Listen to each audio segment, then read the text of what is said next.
The sky over Dust Hollow was the color of a fresh bruise.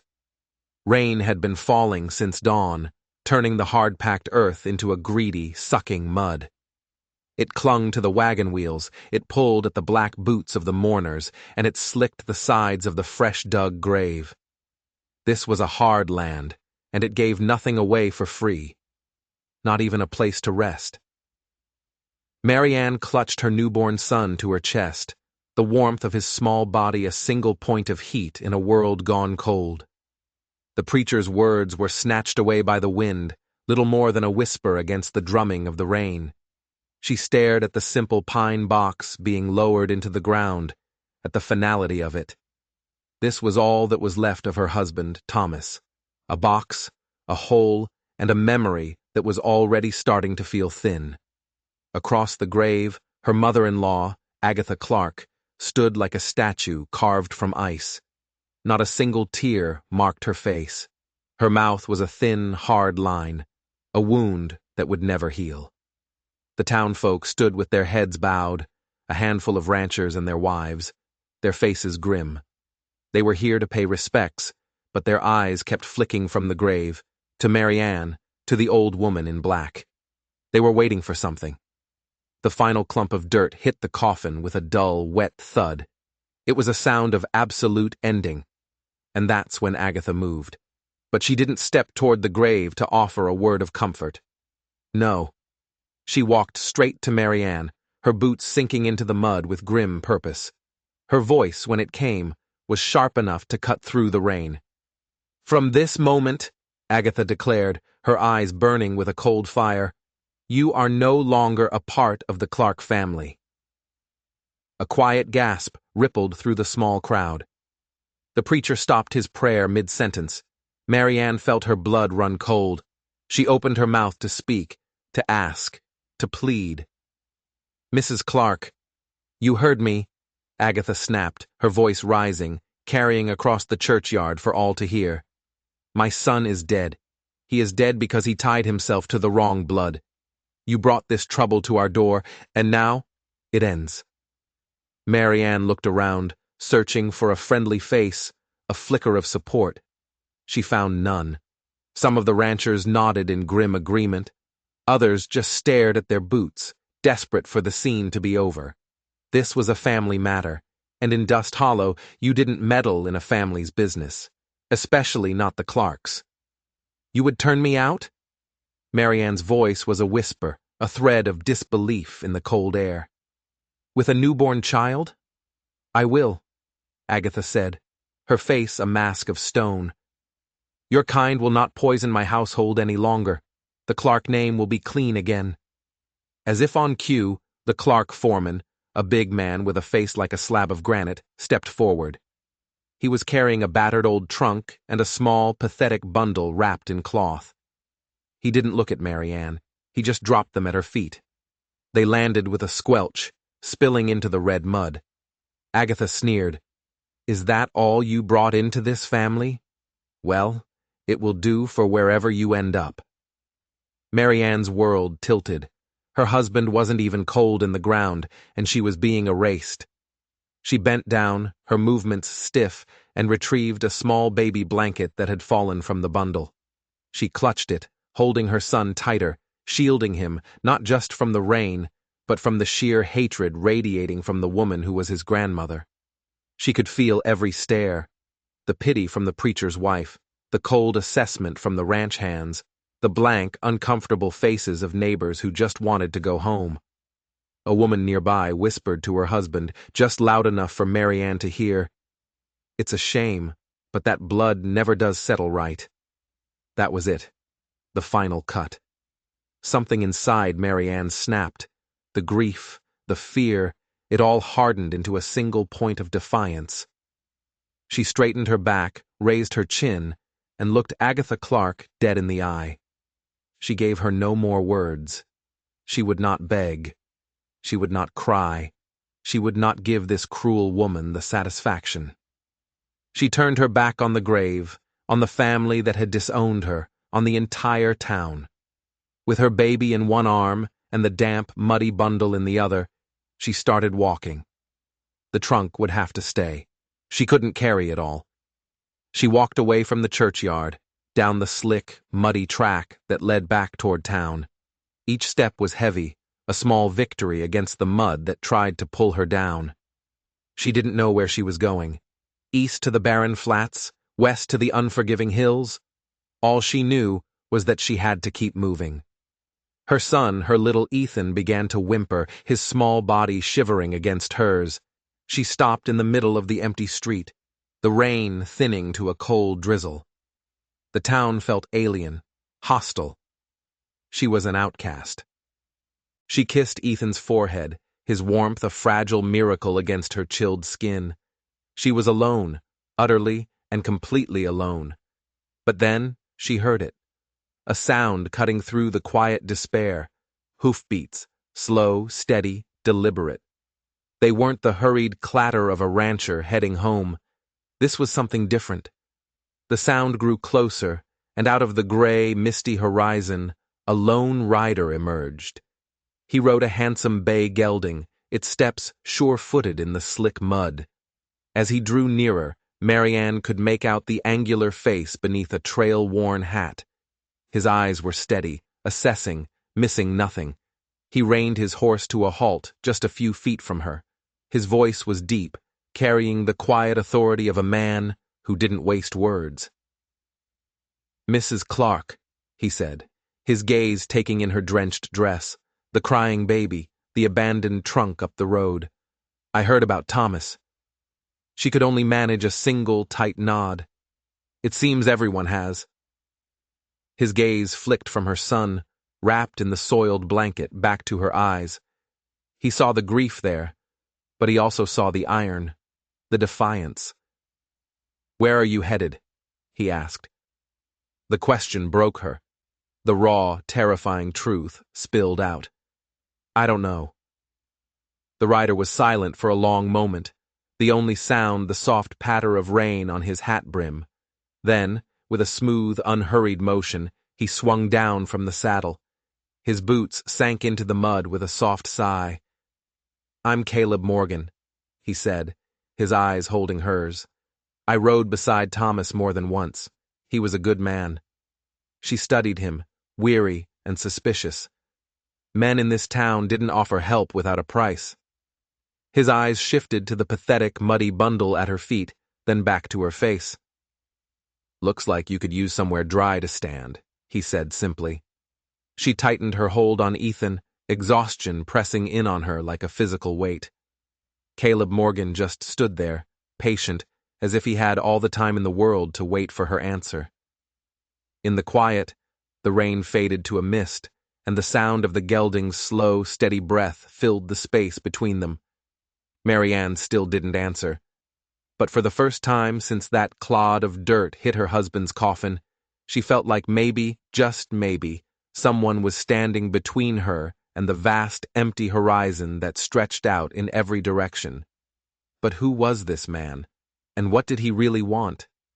The cold mist was relentless, seeping into the wool of her dress, chilling her to the bone.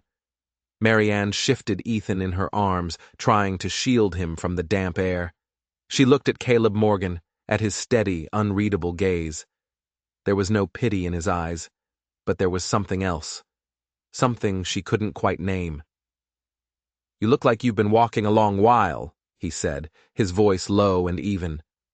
"I'll manage," she replied, her own voice sharp with a pride she wasn't sure she still owned. "I don't want your charity." A corner of Caleb's mouth lifted, but it wasn't a smirk. "Charity is when someone gives because they feel sorry for you," he said, his tone matter-of-fact. "This isn't that. It's too far to town in this weather, and your boy is already cold." Her chin lifted. "We'll find shelter. In the flats or the hills." His gaze drifted to the bleak landscape around them, then back to her. "I've seen both," he said, not unkindly. "They won't give you anything but more rain and more miles." Marianne's lips pressed into a thin line. She had learned long ago that pity was a poison that often sounded like kindness. It weakened you, made you dependent, and she couldn't afford to be weak. Not now. Still, there was something in the way he spoke, measured and deliberate, like a man who weighed every word before he spent it. He wasn't trying to convince her. He was just stating facts. "Why?" she finally asked, the single word cutting through the misty air. "Why would you help me?" Caleb's gaze didn't waver. "Because Thomas would have done the same for me," he said. The simple honesty of it caught her off guard.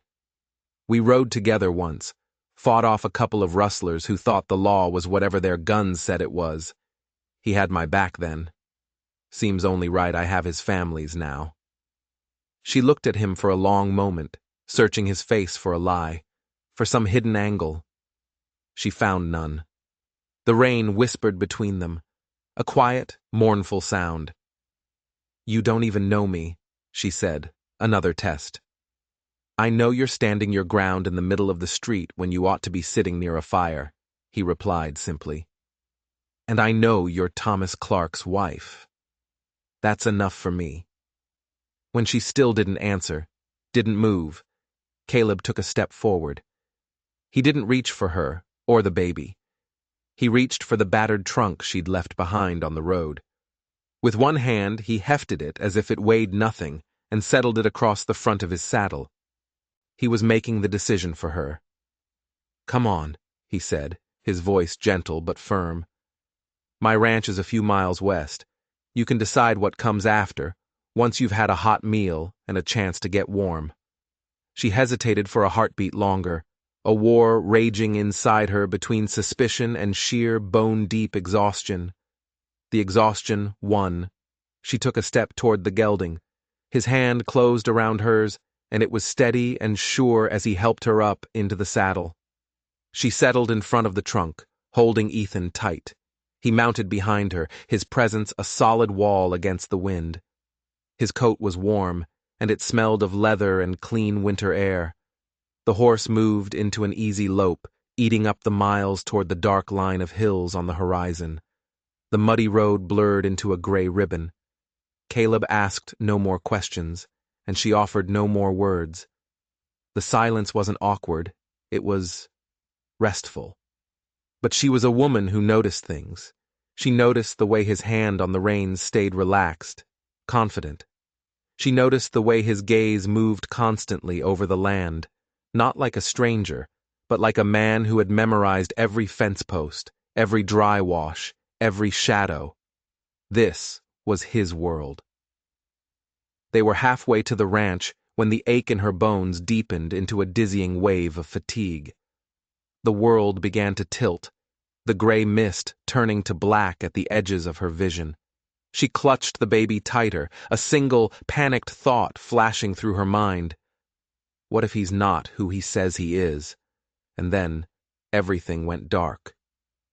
When she woke, it was to the smell of wood smoke and the soft, steady crackle of a fire. For a moment, she was completely disoriented. She was lying on a sofa, a heavy hand-stitched quilt draped over her. Her wet, muddy boots were set neatly on the floor beside it.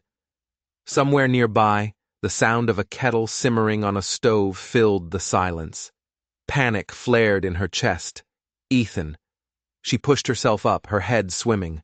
Her eyes frantically scanned the room. And then she saw him.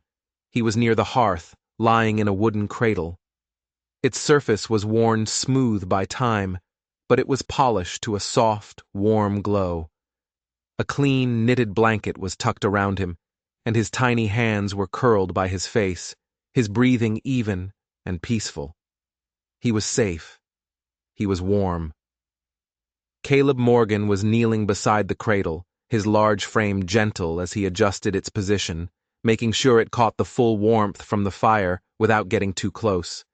He seemed to sense her waking. "That belonged to my mother," he said, his voice quiet, not looking up from his task.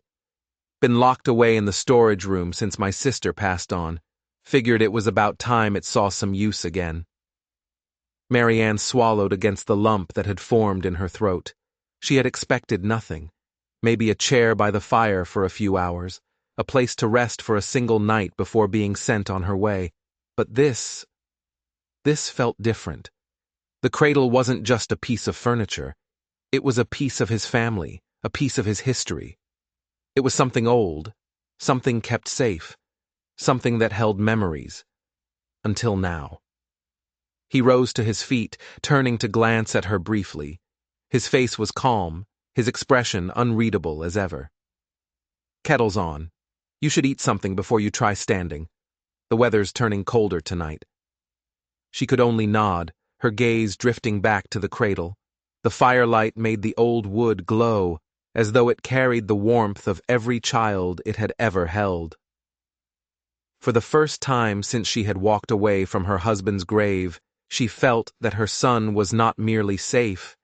He was sheltered, in a place that seemed to remember how to protect what it held. But as she looked around the quiet, simple room, a new question began to form. Why would a man who lived alone, who had no wife or children, keep a family cradle polished and ready? What secrets was this quiet rancher holding? The sun sat high over Dust Hollow the next week, casting a sharp, unforgiving light across the weathered storefronts. Marianne kept her shawl pulled close, one hand clutching the small pouch of coins Caleb had pressed into her hand. Ethan's fever had finally broken the night before, but she wasn't taking any chances. She needed medicine, and Carter's pharmacy was the only place to get it. Walking down the main boardwalk felt like walking through a field of whispers.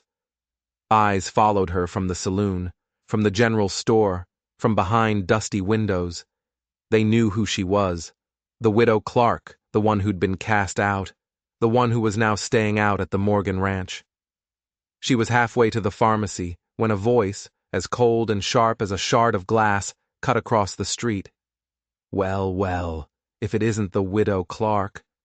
Marianne froze. She didn't need to turn to know who it was. Agatha. Her former mother-in-law stood there, flanked by two of her sons, their faces set in the same hard, disapproving lines as hers.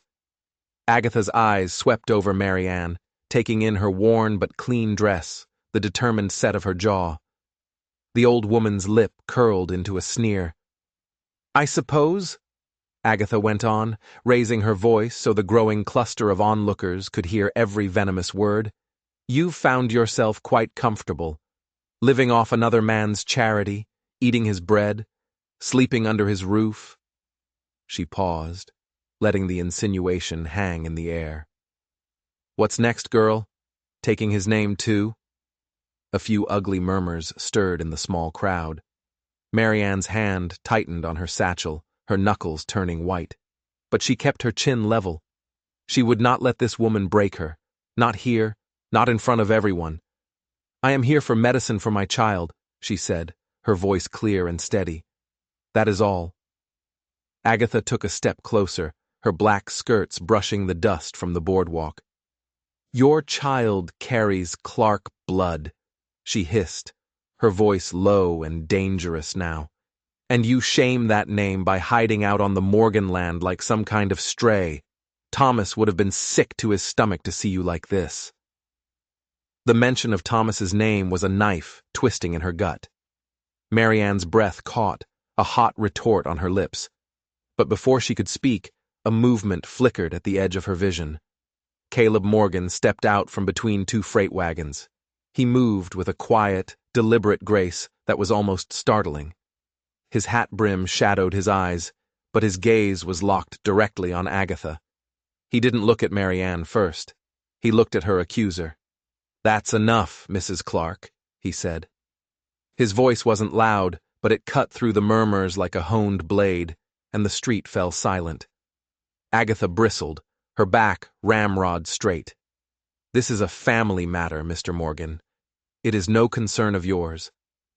It is, Caleb said, moving forward, closing the distance until he stood between Marianne and the Clarks, a solid, unmovable presence. It's my concern when you speak that way about someone living under my roof. His stance was easy, relaxed, but there was no mistaking the shift in the air. The very street seemed to still around him. He was not a man you crossed. She is my guest, he said, his voice carrying without any effort, reaching every corner of the street. "And this is the last time I'm going to say it. Anyone who has a problem with her will take it up with me, and if they think they can push her out, well, they'll have to push me off the Morgan land first." Gasps rippled through the crowd. This was more than just offering a widow shelter. This was a declaration. Caleb Morgan was drawing a line in the dust, and he was daring anyone to cross it. Agatha's mouth thinned into a pale, bloodless slit. Her fingers tightened on the handle of her parasol until her knuckles were white. "You would risk your standing? Your name in this town? For her?" Caleb's eyes didn't leave hers. There was no anger in them, just a flat, unshakable certainty. A man's standing is worth less than his word, and I gave Thomas mine. The silence that followed was heavy, absolute. No one moved. No one spoke. Then, with a sharp, furious sniff, Agatha turned on her heel and stalked away, her sons trailing behind her like shadows. The show was over. Caleb turned slightly, his gaze finally meeting Mary Ann's. "You still need that medicine?" he asked, as if nothing had happened. She could only manage a small, shaky nod. He took the satchel from her hand without asking, his fingers brushing hers. He held the pharmacy door open for her. "Then let's get it and be on our way." Inside, the low hum of conversation from the street faded, replaced by the quiet, dusty smell of dried herbs and tinctures. Caleb waited, silent, while she spoke to the shopkeeper. Then, before she could even reach for her pouch of coins, he stepped forward and paid for the small packet of medicine. He didn't say a word about it. He just did it. On the walk back to where their horses were hitched, Mary Ann kept her gaze fixed ahead. The boardwalk felt a mile long. "You didn't have to do that," she said quietly. "Sure I did," Caleb replied, his voice calm. "You're on my land. That makes you my responsibility." She bit her lip, a knot of gratitude and concern tightening in her stomach. It wasn't just the words he'd spoken in the street. It was the way he had said them, the absolute conviction. He had stood against the most powerful family in the county, for her. As they mounted up to ride back to the ranch, she couldn't shake the thought that Caleb Morgan didn't give a damn about the whispers in town. But she also wondered, how long could one man stand against a town's disapproval? How long before the people he had defied, the powerful family he had shamed, decided to make him pay for it? A line had been drawn, and Mary Ann had a terrible feeling that someone was going to try and cross it very, very soon. The afternoon sun lay heavy across the Morgan ranch, casting long, lazy shadows from the barn to the corral. The air was still, filled with the hum of insects and the distant lowing of cattle.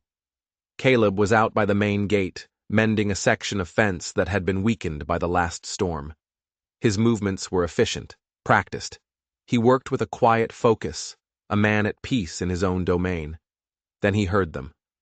Hoofbeats, coming up the main road. Not the familiar rhythm of a neighbor or one of his own ranch hands. This was a single rider, moving at a steady, purposeful pace. Caleb straightened up, wiping his hands on a rag, his eyes narrowed against the sun. A lone rider came into view, a silhouette against the bright sky. The man wore a dust-coated coat and a hat pulled low, shadowing his face. He sat easy in the saddle, but there was something about the way he scanned the ranch, the house, the barn, the lay of the land, that marked him as a man looking for more than just scenery. Caleb's jaw tightened. He knew that posture. He knew that deliberate, predatory stillness. The rider drew closer, and the man's face became clear. A hard face, with eyes that had seen too much and cared too little. "Jed Malone," Caleb said, his voice flat and hard as stone. The man, Jed, dismounted, a slow, mocking grin spreading across his face, but the smile didn't reach his eyes. Those remained cold and watchful. "Been a long time, Morgan." "Not long enough," Caleb replied, not moving from his spot by the fence. What do you want, Jed? Jed's gaze flickered past Caleb toward the small ranch house. A line of laundry, including a few of Ethan's small blankets, fluttered in the gentle breeze. His eyes lingered there for a moment too long before returning to Caleb. Heard you're still hanging on to this patch of dirt. Some folks in town reckon it's worth a whole lot more than you can get out of it with a few head of cattle. I'm not selling, Caleb said, his voice leaving no room for argument. Jed gave a low, throaty chuckle. Didn't think you would. But I'm here as a favor. A professional courtesy, you might say. I'm just letting you know. There are men who don't like being told no. And when men like that want something... He took a step closer, lowering his voice to a conspiratorial whisper. Things tend to happen. Fences get cut. Wells get fouled. Fires start all on their own. Caleb's gaze hardened. The air between them grew thick and heavy. You working for them now, Jed? I guess running off in the middle of a firefight wasn't the last time you sold someone out. The grin vanished from Jed's face, replaced by a flash of anger. Careful, Morgan. I'm giving you a chance to walk away from a world of trouble. A friendly warning. You keep this land. You keep that woman and her kid here. You're making yourself a target. And it's you, the lady, and that baby who will feel it when the trouble starts. For a long, tense moment, neither man moved. The only sound was the creak of the barn door in the wind and the distant cry of a hawk circling overhead. Then Caleb took a slow step forward, closing the distance until he was almost chest to chest with Jed. The other man's smirk faltered, a flicker of uncertainty in his cold eyes. Caleb wasn't shouting. He wasn't threatening. He was something far more dangerous. He was calm. You can ride back and tell whoever's paying you that the answer is still no, Caleb said, his voice even and deadly quiet. And you can tell them that if they decide to make trouble, they'd best come ready for it, because this time, Jed, there's nowhere for you to run. Jed studied him for another beat, his mind clearly weighing the odds. Then, with a mocking flick of his fingers, he tipped his hat. Your funeral. He swung back into the saddle and rode off, the dust from his horse's hooves kicking up in a dirty cloud. He didn't look back. From the porch of the house, Marianne had been watching the entire exchange. She had seen the way Jed Malone's eyes had lingered on the laundry line. She had seen the tension in Caleb's shoulders, a tension he never normally showed. As Caleb watched Jed disappear down the road, she walked down the steps and across the yard to the fence line. Who was that? She asked, her voice low. Caleb didn't turn around right away. An old mistake, he said, his voice tight. It looked like more than that, she pressed, her eyes searching his profile. He finally turned to face her, a weary sigh escaping his lips. He hesitated, glancing back down the road as if Jed's shadow still lingered there. We rode together a long time ago. He left me and another man pinned down, took the money and ran. Now, it looks like he's working for the men who want this place. Marianne folded her arms, a chill running down her spine that had nothing to do with the evening air. And he thinks you'll just give it up? Men like that don't ask, Caleb said, his voice grim. They push, and they keep pushing until you break, or you push back harder. She studied him for a moment, seeing the deep lines etched at the corners of his eyes, the immense weight he carried without a word of complaint.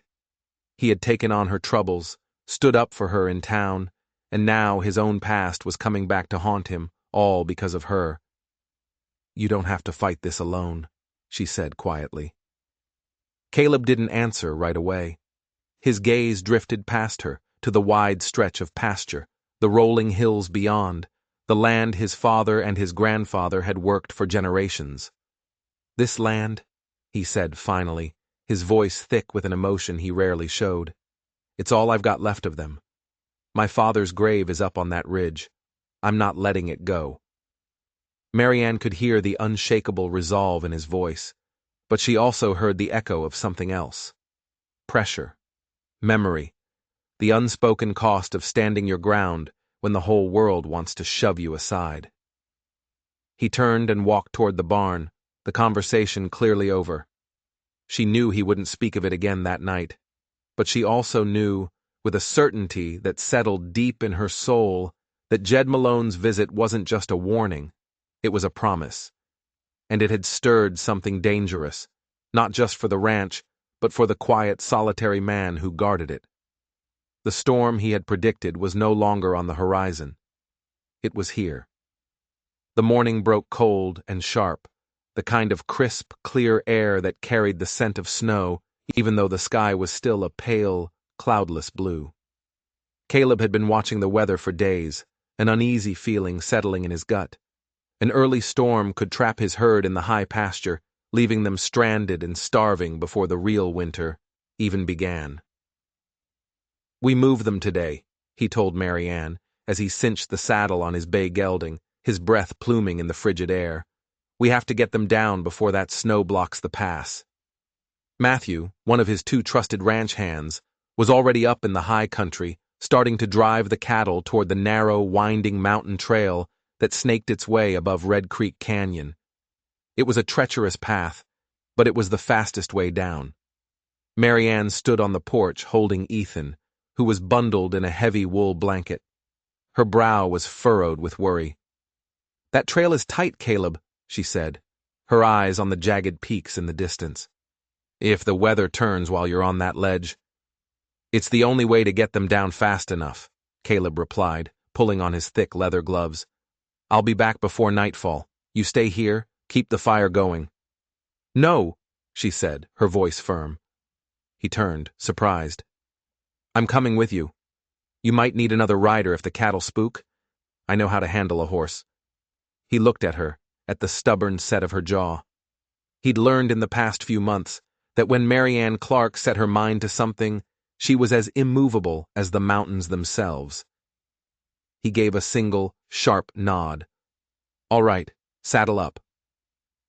By the time they reached the lower slope of the pass, the wind had picked up, a low, mournful howl that rattled through the scrub pine and sent dust devils dancing across the trail. The path narrowed, becoming little more than a rocky ledge carved into the side of the mountain. To their right, a sheer rock face climbed into the sky. To their left, a dizzying drop into the ravine below, where Red Creek was a churning, angry ribbon of white water. Matthew had the herd moving slowly, cautiously. The cattle were skittish, their eyes wide, their hooves sending loose rocks skittering over the edge into the abyss. They were halfway up the most dangerous section of the trail when something tugged at Mary Ann's attention.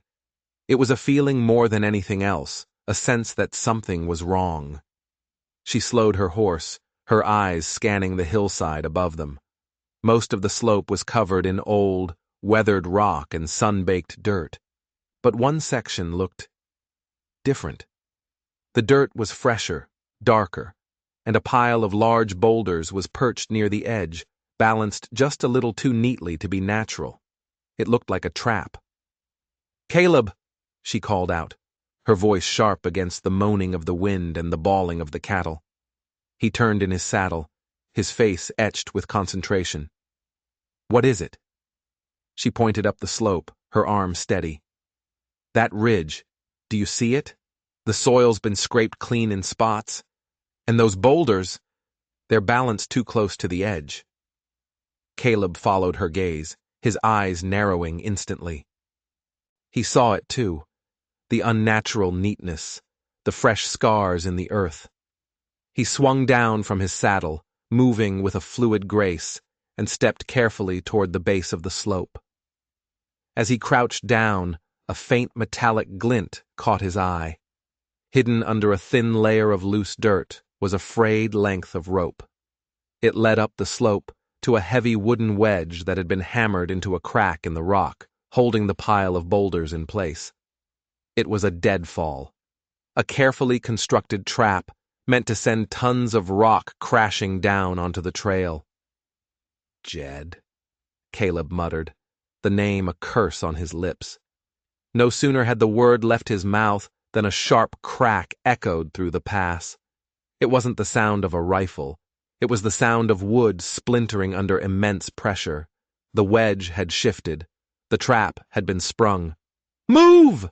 Caleb roared, his voice a thunderclap that cut through the chaos. Marianne didn't hesitate. She wheeled her horse back, screaming and waving her arms, driving the terrified cattle away from the danger zone. Caleb leapt back into his saddle, spurring his gelding forward just as the first massive boulder broke free. It smashed onto the trail right where he had been standing a second before, exploding into a shower of dust and razor-sharp rock shards. The sound of stone grinding on stone was deafening, a roar that drowned out everything else. An avalanche of rock and dirt poured down the mountainside, wiping the trail from existence. One more second, and the slide would have caught them all. Caleb coughed against the thick dust, turning in the saddle. The narrow ledge they had just been on was gone, replaced by a massive pile of debris. The herd had scattered down the slope, miraculously avoiding the deep ravine.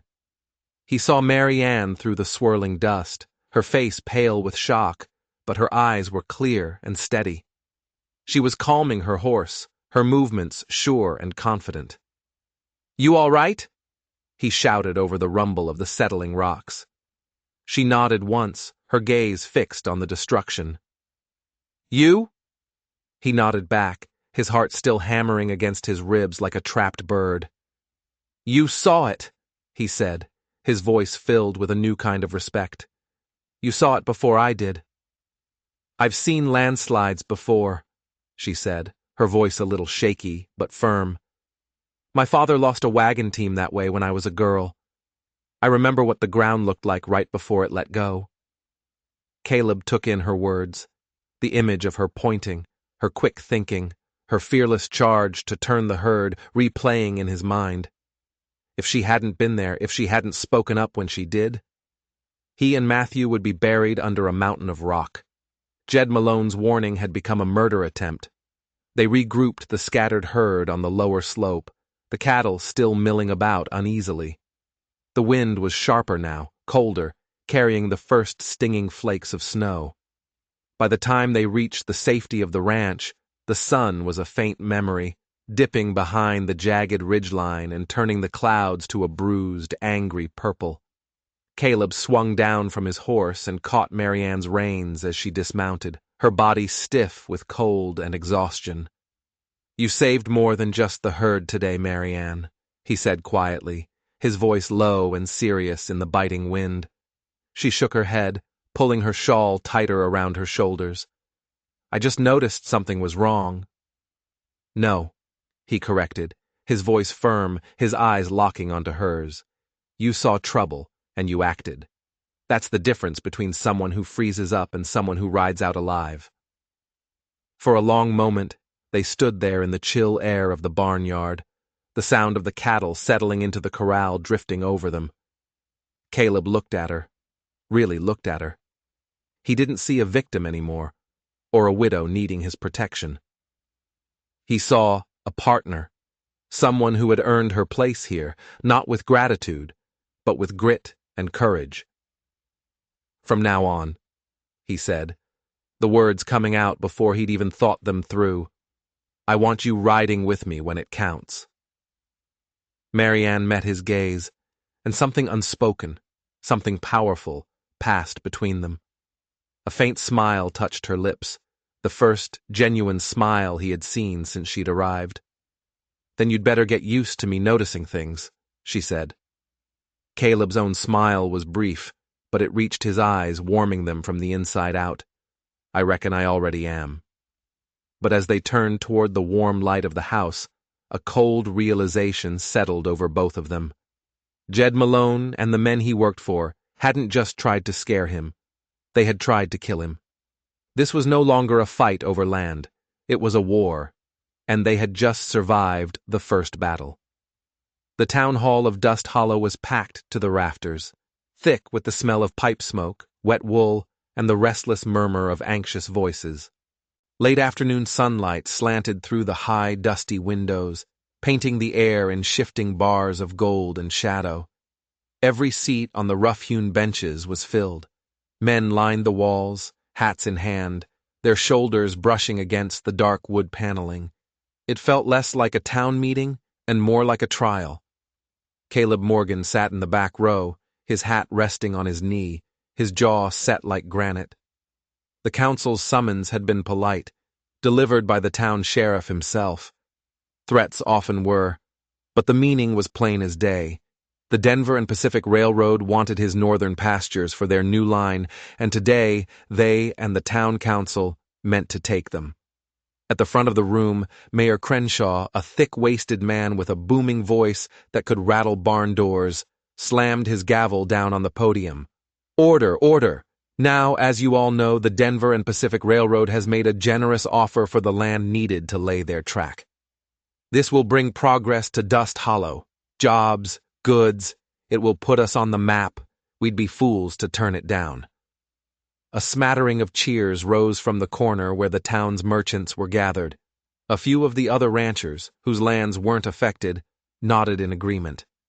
Caleb's voice cut through the noise, clear and sharp. And whose land exactly will that track be running through, Mayor? Crenshaw's eyes found Caleb in the back row. The mayor's face was a mask of strained patience. Your northern section, Caleb. The company's offering more than a fair price. More than it's worth, frankly. It's not for sale, Caleb said flatly. A ripple of murmurs swept through the crowd. A rancher near the front, a man named Henderson whose land bordered Caleb's, leaned back. It's just grass and cows, Caleb. You could buy better land closer to town with the money they're offering. That just grass is my best winter pasture, Caleb replied, rising slowly to his feet. The old floorboards groaned under his boots. His height and presence seemed to shrink the room. Take that land, and my herd starves before the first spring thaw. This isn't about sentiment, Henderson. It's about survival. One of the younger councilmen, a slick-looking man who owned the land office, frowned. Progress sometimes requires sacrifice, Morgan. Caleb's eyes flashed with a dangerous light.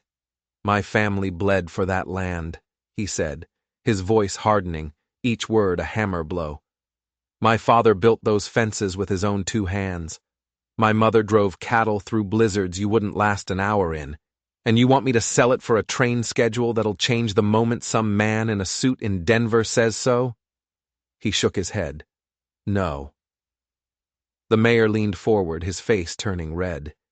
You're one man, Morgan. You're standing in the way of this entire town's future. And you're a room full of men willing to sell that future to the highest bidder, Caleb shot back, his voice ringing with contempt.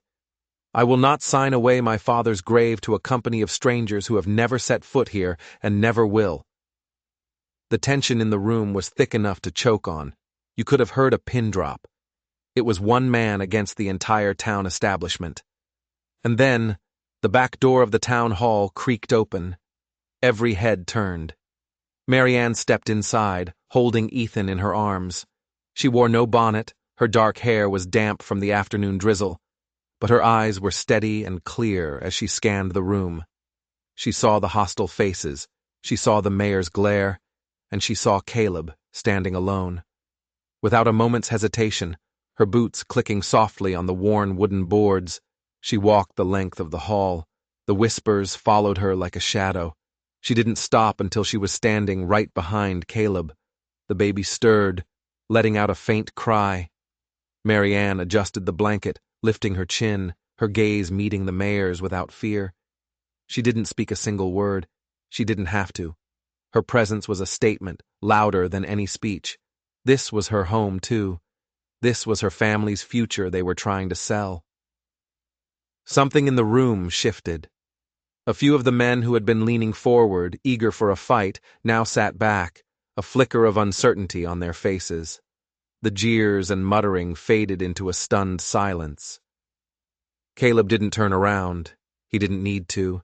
He could feel her nearness, a steady, supportive presence at his back, like a brace holding him up. He faced the council, his voice stronger than before. You wanted to see who this land matters to, he said, his gaze sweeping across the faces of the councilmen. "You're looking at them. My name may be on the deed, but this land feeds more than cattle.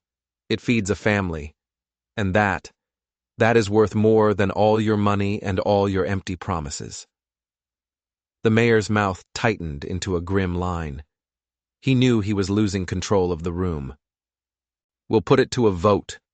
All in favor of using the town charter to seize the Morgan land for the railroad." Hands went up. The merchants, the councilmen, a few of the other ranchers. Then Crenshaw called for the nays.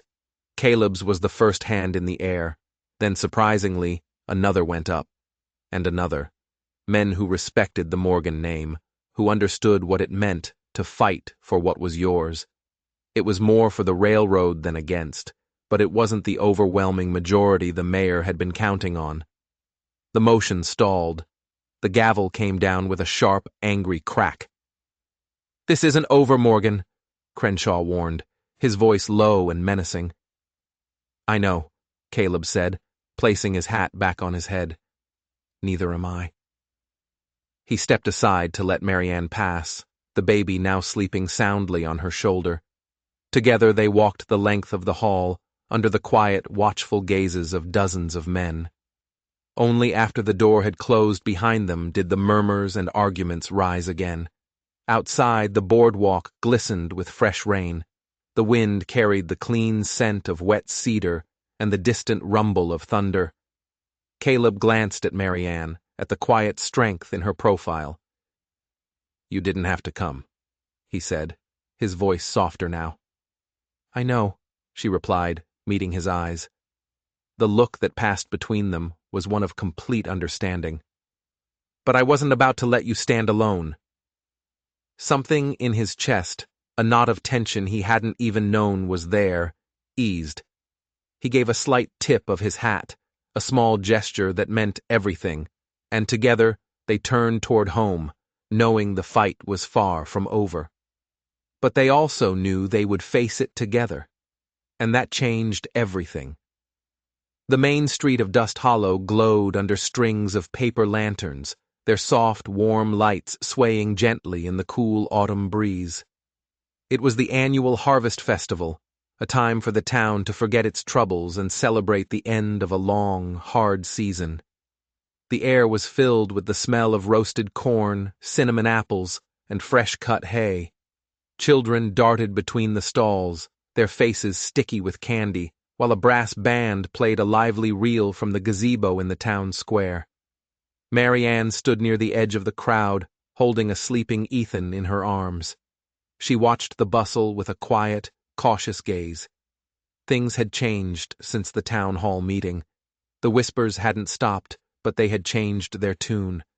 The open hostility had been replaced by a grudging respect, a curious, waiting silence. They were all here for the festival, but she knew that half the town was also here to see what Caleb Morgan would do next. Caleb had kept to himself for most of the evening, speaking politely with a few neighbors, tipping his hat to the wives of the shopkeepers. He moved through the crowd with a quiet confidence that drew eyes but invited no trouble. Then, as the brass band finished its song with a triumphant flourish, he began making his way toward the small wooden platform that had been set up beside the gazebo for the mayor's speeches. A hush spread through the crowd. Conversations tapered off. The fiddler lowered his bow. Every eye in the square was on Caleb Morgan. He climbed the 3 steps with an easy, unhurried stride, his broad-shouldered frame framed by the golden lantern light. He removed his hat, holding it in his hands, and let his eyes sweep across the faces of the townsfolk. His gaze paused for just a moment when it found Marianne, a silent message passing between them. "Evening, folks," he began, his voice calm and steady, but carrying with an easy power to every corner of the square. "You all know me. You know my land, you know my cattle, and most of you know the name on my deed." He paused, letting the words settle. "But there's something you might not know, something you might have been trying not to see." A ripple of whispers moved through the crowd. What was he doing? Was he going to call out the mayor? Rehash the fight over the railroad? Caleb reached into the inner pocket of his vest and withdrew a folded piece of parchment, its edges worn, its seal heavy with red wax. He held it up for all to see, the seal catching the lantern glow. "This," he said, his voice ringing with conviction, "is the deed to the Morgan Ranch, and I've made some changes to it." His eyes found Marianne again, and he spoke directly to her now, though his voice was loud enough for the entire town to hear. "Marianne Clark," he said, and her heart seemed to stop in her chest. "You've stood on that land these past months, not as a guest, not as a charity case, but as someone who's worked it, fought for it, and bled for it, right alongside me. You and your boy." He stepped down from the platform, closing the space between them until only a breath of cool night air remained. He looked from her face down to the sleeping child in her arms. "He's as much a Morgan as I am." And with that, Caleb unfolded the paper and held it so she, and anyone standing close enough, could read the new, bold script at the bottom. But he read it aloud, his voice clear and strong, a proclamation that would change everything. "Let it be known that Ethan Clark, son of Marianne Clark, is hereby named my legal and rightful heir, to inherit all lands, property, and titles belonging to the Morgan Ranch." A deep, profound silence fell over the town square. It was so quiet you could hear the lanterns rustling in the breeze. Marianne's breath caught in her throat, her arms instinctively tightening around her son, an heir. This land, this home, it would be his. Caleb's gaze never left hers. "This land will be his one day, Marianne," he said, his voice softer now, for her alone. "And until then, it's yours. Yours to call home. And no one, not this council, not some railroad company, not the Clark family, will ever take that away from you." Somewhere in the stunned crowd, a single pair of hands began to clap. It was slow at first, almost hesitant. It was one of the ranchers who had voted with Caleb. Then his wife joined in.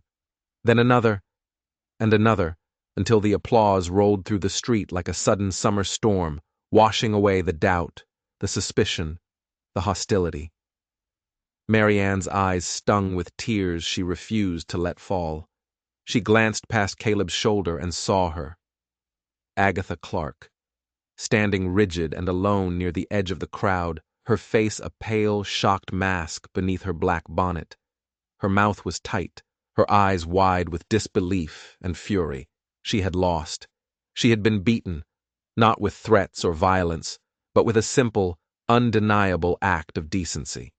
She had cast her grandson out, and now he stood to inherit one of the finest ranches in the territory. Caleb turned slightly, placing one large, gentle hand on Ethan's small back. He raised his voice just enough to carry over the continuing applause. "Dust Hollow," he said, a note of pride in his voice that no one had ever heard before. "Meet Ethan Morgan." The cheer that followed was louder than before, full-throated and genuine, filled with a warmth that finally chased the chill from Marianne's soul. She could hardly hear the band starting up again, or the happy shouts of the children weaving past. All she could feel was the profound, unshakable weight of the moment. The ground beneath her feet was no longer just a place to stand. It truly belonged to her now. Caleb offered her his arm. She took it without hesitation. And together, the three of them, a family forged not by blood but by courage and kindness, stepped forward into the lantern-lit street, the deed in his other hand, a document that marked not just a claim of land, but the beginning of a life they would build, side by side, against all odds. The morning sun spilled over the rolling hills, touching the Morgan Ranch with a liquid gold that turned the dew-kissed grass into a sea of light. A year had passed. A year since Caleb had stood before the entire town of Dust Hollow and declared Ethan his heir. There had been no formal wedding, no lace or choir. There had been no need. Their commitment had been forged in the town square, sealed not with a ring, but with a deed and a declaration. Theirs was a quiet choice, made each day to share one roof, one name, one life. In the dusty yard, the scent of fresh hay mingled with the familiar creak of the barn doors. Caleb stood in the packed dirt, his large, calloused hands steady on Ethan's small arms, as the boy, now a sturdy toddler, wobbled forward on unsteady legs. "That's it. One step at a time, little man," Caleb murmured, a soft smile on his face. Ethan tottered, his eyes wide with concentration, and nearly fell. But Caleb was there, his hands guiding him, helping him find his balance again. Marianne watched from the porch, a cup of coffee growing cold in her hands, her heart so full she felt it might burst. She had once thought she would never see this.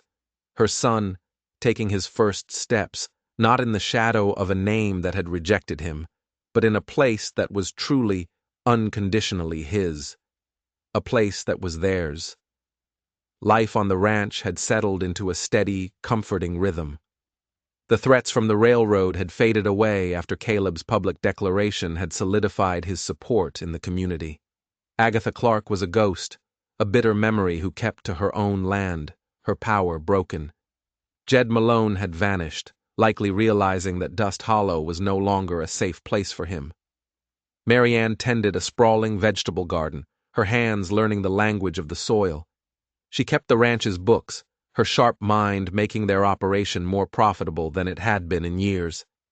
And sometimes, often, she rode with Caleb to check the fence lines, her presence at his side as natural and essential as the sky above. The townsfolk who had once whispered now greeted her with genuine nods and warm smiles. The Morgan name had become hers as surely as the land itself. That afternoon, as the wind shifted, bringing the sweet scent of distant rain, she found Caleb in his workshop. He was bent over the old wooden cradle, his mother's cradle, the one that had been Ethan's first bed in this house. He looked up as she entered, the corners of his eyes crinkling. "Figured it was time," he said simply. Marianne stepped closer. On the smooth, polished upper rail of the cradle, new letters were taking shape under the patient strokes of his carving knife. The name was already there, bold and clear. Ethan. Now he was carefully adding another. Morgan. The soft rasp of the blade on wood was the only sound in the quiet room. Each stroke was deliberate, certain. Each shaving that fell to the floor carried away the last remnants of the past. This wasn't just carving a name. It was a promise, a vow, sealing what had been true in their hearts since the day he had lifted her from the mud and brought her home. When he finished, Caleb brushed away the last of the fine wood shavings. The letters stood out, deep and permanent in the dark grain. Marianne reached out, tracing them with her fingertips. The wood was smooth and warm. "It's perfect," she said softly. Caleb met her gaze, and in his eyes she saw that same steady, unflinching look he'd worn in the town square, the same look he'd had in the council hall when he had faced them all down. It was a look of absolute certainty, of love. As evening settled over the ranch, turning the sky to burnished copper and rose, Marianne stood in the doorway of their home. She watched as Caleb swung Ethan up into his arms, the little boy's delighted laughter echoing in the cooling air. He carried him inside, and the warm lamplight spilled out across the porch, a beacon against the coming dark. She thought of the long, muddy road that had brought her here. She thought of the cold rain, the humiliation in the churchyard, the bone-deep fear of not knowing where she and her baby would sleep. And she thought of the quiet, solitary man who had stepped down from his horse to offer her shelter, with no questions asked and no price demanded. Her voice was a low whisper, meant only for herself and the vast, listening land. I was thrown out like trash, with a newborn in my arms. Now I have a home, a son who will inherit this earth, and a man who stood before the whole world and called my child his own. She smiled, a real, deep smile that reached her soul. Out here, in this country, That's a vow stronger than any piece of paper, stronger than any preacher's words.